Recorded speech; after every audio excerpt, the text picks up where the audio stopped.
Nachádzame sa v budove Novej Menzy, v ktorej sa dnes večer bude konať jedna z najväčších študentských akcií v Žiline, Party Rádia X4.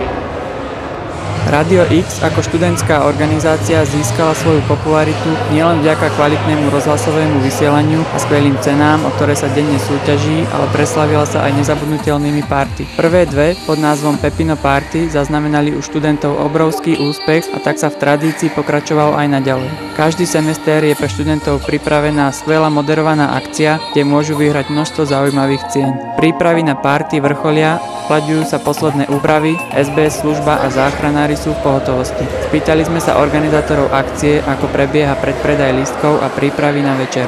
Predpredaj bol riešený na 3 predpredajových miestach, to znamená Nová Menza, to je priestor, kde sa momentálne nachádzame. Potom bol riešený na Starej Menze, čo je vlastne druhé stravovacie zariadenie, a bol riešený na rektoráte, kde študenti majú väčšinu vyučovania. Vlastne ráno, ja som mal osobne budíček asi o 7 s tým, že už ráno sme riešili výčapy, potom nám prišlo pivo, potom sme stavali stany a okolo 5 sa začala upratovať menza, to znamená vlastne odnosiť všetky stoly preč, aby sa uvoľnil priestor a mohol sa tam rozložiť aparatúra, DJ a v podstate spravili sa stanoviská na predpredaj lístkov na mieste. Na tejto akcii bol zabezpečený autobusový odvoz z internátov Hliny do Novej Menzy, ktorý jazdil od 8. do 11.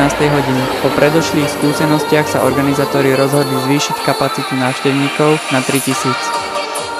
Toto už je 4. party Rádia X, to znamená, že vychádzali sme z tej rastúcej tendencie, to znamená, na prvej party sme mali zhruba 800 ľudí, na tej druhej sme mali 1200 a na tretej sa nám podarilo predať 2200 lístkov. To znamená, keďže je rastúca tendencia a je rastúci záujem o túto akciu, tak sme navyšli kapacitu na 3000 ľudí. Všetkým návštevníkom prajeme príjemnú zábavu. Pre mediametrickú televíziu Marožinu.